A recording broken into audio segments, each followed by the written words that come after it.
Let's take a look at this multiple choice question from farhatlectures.com. What is the classification for a cost that already been incurred or a liability that was already been assumed? So what do we call this? Is it opportunity cost? Is it synergy cost? Is it erosion cost? Is it sunk cost?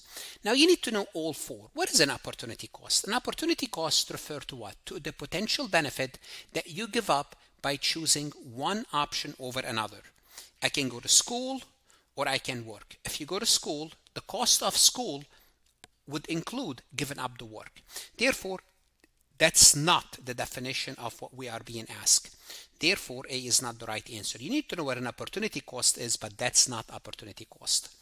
What is a synergy cost? A synergy cost refers to the cost incurred when trying to combine different businesses to achieve greater efficiency, greater effectiveness. So this is the rule 1 + 1 = 3. So you get more by combining. And this is not the cost that we are looking at for the definition. Therefore, it's not synergy cost.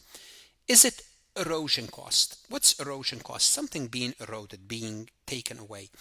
Erosion cost refers to the decline in sales because this new product is eating the lunch of another product.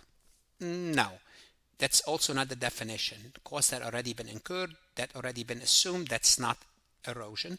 By process of elimination, the answer is D, is a sunk cost. Yes, a sunk cost is a cost that already been incurred, cannot be recovered or changed whether you take an action or not. It's a historical cost.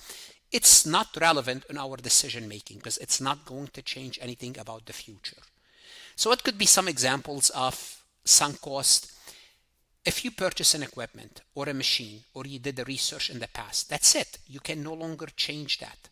That's a sunk cost. You should not be considering in decision making because they are not relevant for future cash flow. Therefore, the answer is D.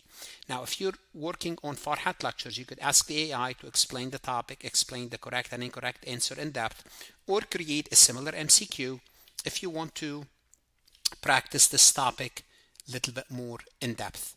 What should you do now? Whether you are a CPA exam candidate, CMA, accounting student, go to Farhat Lectures, look at additional resources, lectures. The best investment you can make is always invest in yourself. No one can take that away from you, and God bless.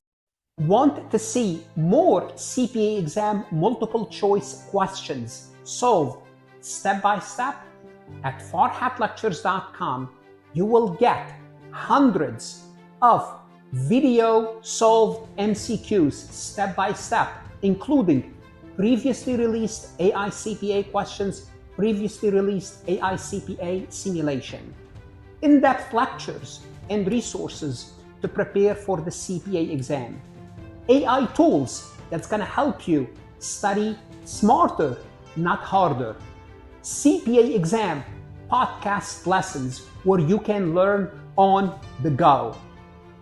And also you will get the personal guidance of support of Farhat and his team. If you are serious about passing the CPA exam, this is your next step. Visit the website farhatlectures.com, start your free trial, and I hope to see you on the website.